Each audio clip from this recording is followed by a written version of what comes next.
خشیت کس کو کہا جاتا ہے؟ اور آپ نے بہت سی مہمان نوازی کی ہوگی، لیکن کیا آپ کو معلوم ہے کہ بہترین مہمان نوازی کون سی ہے؟ ان سوالوں کے جواب کو جانتے ہیں آج کی اس ایپیسوڈ میں۔ اعوذ باللہ من الشیطان الرجیم، بسم اللہ الرحمن الرحیم۔ ناظرین السلام علیکم، سبیل القرآن کے اس تفسیری پروگرام میں ایک بار پھر ہم آپ کو خوش آمدید کہتے ہیں۔ آج ہم سورہ قاف کی آیت نمبر 21 سے 35 تک کی تفسیر آپ کے سامنے پیش کریں گے۔ تو آئیے سب سے پہلے آیت نمبر 21، 32 اور 33 کی تفسیر کو جاننے کے لیے ان کی تلاوت اور ترجمے کو غور سے سنتے ہیں۔ كتاب أنزلناه إليك مبارك ليدبروا آياته وليتذكر أولو الألباب بسم الله الرحمن الرحيم وأزلفت الجنة للمتقين غير بعيد هذا ما توعدون لكل أواب حفيظ من خشي الرحمن بالغيب وجاء بقلب منيب۔ اور بہشت پرہیزگاروں کے بالکل قریب کر دی جائے گی۔ یہی تو وہ بہشت ہے جس کا تم میں سے ہر ایک خدا کی طرف رجوع کرنے والے، حدود کی حفاظت کرنے والے سے وعدہ کیا جاتا ہے۔ تو جو شخص خدا سے بے دیکھے ڈرتا رہا اور خدا کی طرف رجوع کرنے والا دل لے کر آیا۔ ناظرین، گزشتہ آیات کی طرح پروردگار عالم نے ان آیات میں بھی کچھ اپنے بندگان کے لیے خاص نکات رکھے ہوئے ہیں۔ آئیے ان خاص نکات کو جان لیتے ہیں۔ كتاب أنزلناه إليك مبارك ليدبروا آياته وليتذكر نکات، خشیت اس خوف اور ڈر کو کہا جاتا ہے جو اللہ کی معرفت اور عظمت کی وجہ سے ہو۔ اچھی مہمان نوازی وہ ہے جس میں دسترخوان مہمان کے پاس لے جایا جائے، نہ کہ مہمان کو دسترخوان کے پاس۔ جس طرح جناب ابراہیم علیہ السلام دسترخوان مہمان کے پاس لے گئے، فقربہ الیہم، سورہ زاریات آیت نمبر 27۔ اسی طرح قیامت میں جنت بھی پرہیزگاروں کے پاس لائی جائے گی تاکہ ان کو کہیں جانے کی ضرورت نہ پڑے۔ ازلفت الجنت للمتقین، جہنمیوں کو جہنم میں پھینکا جائے گا۔ القیا فی جہنم، سورہ قاف آیت نمبر 24۔ لیکن جنت والوں کی آؤ بھگت کی جائے گی اور جنت کو ان کے پاس لایا جائے گا۔ جہنمیوں کو عذاب کے وعدے کی دھمکی دی جائے گی۔ قدمت الیکم بالوعید، سورہ قاف آیت نمبر 28۔ لیکن جنت والوں کو خوشخبری اور بشارت دی جائے گی۔ ھذا ما توعدون، رسول اللہ صلی اللہ علیہ وآلہ وسلم نے ابن مسعود سے فرمایا، اے ابن مسعود، تم تنہائی میں اللہ سے اس طرح ڈرو جیسے تم اسے دیکھ رہے ہو، اور اگر تم اس کو نہیں دیکھتے تو وہ تمہیں دیکھ رہا ہے۔ اس کے بعد اس آیت کی تلاوت فرمائی، من خشی الرحمن بالغیب، بہار جلد نمبر 74، صفحہ نمبر 111۔ قرآن مجید میں 3 طرح کے قلب، دل کی بات بیان ہوئی ہے۔ الف، قلب سلیم، الا من اتی اللہ بقلب سلیم، سورہ شعراء آیت نمبر 89، جو شرک، نفاق، بغض اور دوسری برائیوں سے پاک ہے۔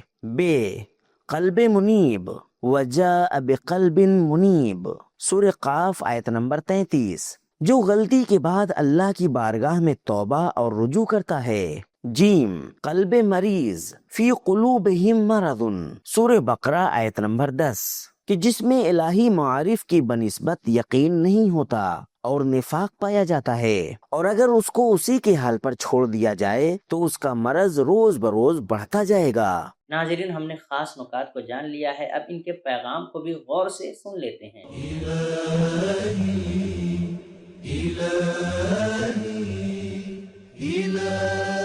پیغام نمبر 1، تربیت کرنے میں دھمکی کے ساتھ تشویق بھی ہونی چاہیے۔ نمبر 2، پاک دامنی اور پرہیزگاری جنت کو انسان کے قریب لاتی ہے۔ نمبر 3، معیار اور اعمال مہم ہیں، نہ کہ لوگوں کی جنسیت، مرد اور عورت ہونا۔ نمبر 4، گناہ گاروں کو توبہ کرنے کا شوق دلائیں۔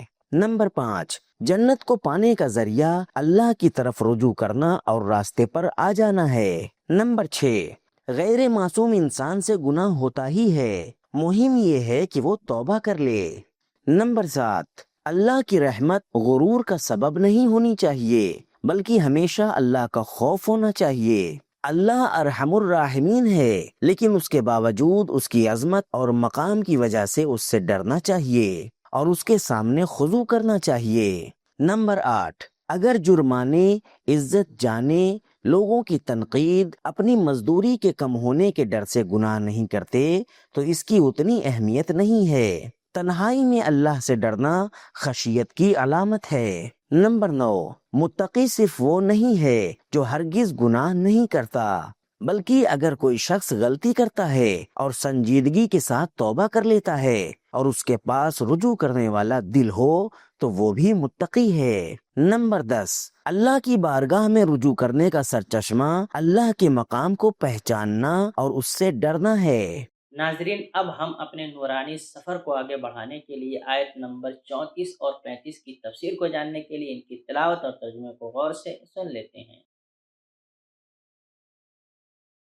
كتاب أنزلناه إليك مبارك ليدبروا آياته وليتذكر أولو الألباب بسم الله الرحمن الرحيم ادخلوها بسلام ذلك يوم الخلود لهم ما يشاءون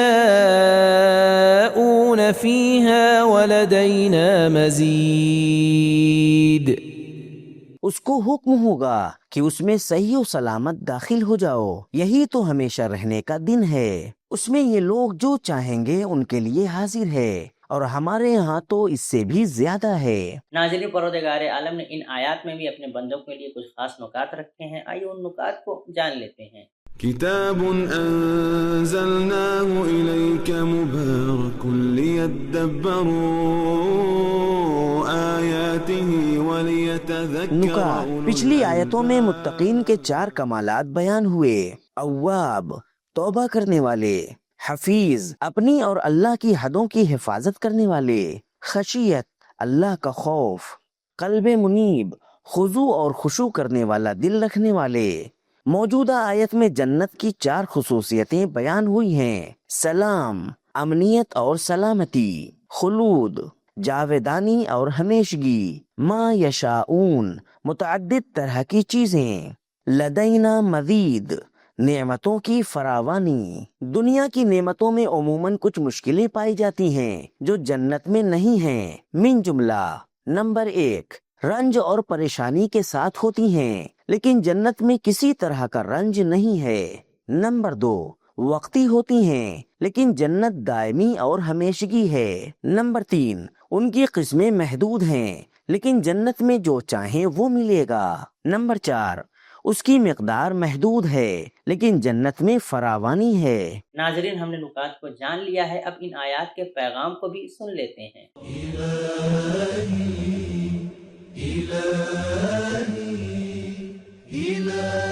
پیغام نمبر 1، دنیا میں اللہ کا خوف اور ڈر قیامت میں محفوظ رہنے کا سبب ہے۔ نمبر 2، جہنمیوں کو رسوائی کے ساتھ جہنم میں پھینکا جائے گا۔ القیا فی جہنم، سورہ قاف آیت نمبر 24۔ مگر جنتیوں کا استقبال ہوگا اور ان کی آہو بھگت کی جائے گی۔ نمبر 3، اللہ کے اندر قہر بھی ہے، القیا فی جہنم، اور مہربانی بھی۔ نمبر 4، جہنمیوں کو حکم دیا جائے گا کہ اللہ کے سامنے کچھ نہ بولیں، لا تختصموا لدی، لیکن جنت والوں سے خدا اور فرشتے سلام کریں گے، ادخلوها بسلام، سلام قولا من رب الرحیم، سورہ یاسین آیت نمبر 58۔ نمبر 5، بہترین خوشخبری جنت کی نعمتوں کے جاویدانی ہونے اور ختم نہ ہونے کی خوشخبری ہے۔ نمبر 6، جو انسان دنیا میں اپنی خواہشوں کو قربان کر دے وہ جنت میں اپنی آرزوؤں کو پالے گا۔ نمبر 7، اللہ جہنمیوں کے ساتھ اپنی عدالت سے پیش آئے گا۔ وما انا بظلام للعبید، سورہ قاف آیت نمبر 29۔ لیکن جنت والوں کے ساتھ فضل و کرم سے پیش آئے گا. وَلَدَيْنَا مَزِيد. نمبر 8، انسان ایک ایسی مخلوق ہے جو لامحدود اور بے انتہا کا خواہاں ہے اور صرف لامحدود سے ہی سیر ہو سکتا ہے. نمبر 9، جنت والوں پر اللہ کا لطف و کرم ان کی چاہت اور امید سے زیادہ ہوگا. تو ناظرین، آج کے ایپیسوڈ میں ہم نے جانا کہ خشیت اس ڈر کو کہا جاتا ہے جو خدا کی عظمت اور معرفت کی وجہ سے ہو، اور بہترین مہمان نوازی وہ ہوتی ہے کہ جس میں دسترخوان کو مہمان کے پاس لے جایا جائے، نہ کہ مہمان کو دسترخوان کے پاس بلایا جائے. یہ تھا ہمارا آج کا ایپیسوڈ. ملتے ہیں اگلے ایپیسوڈ میں، تب تک کے لیے شکریہ. خدا حافظ.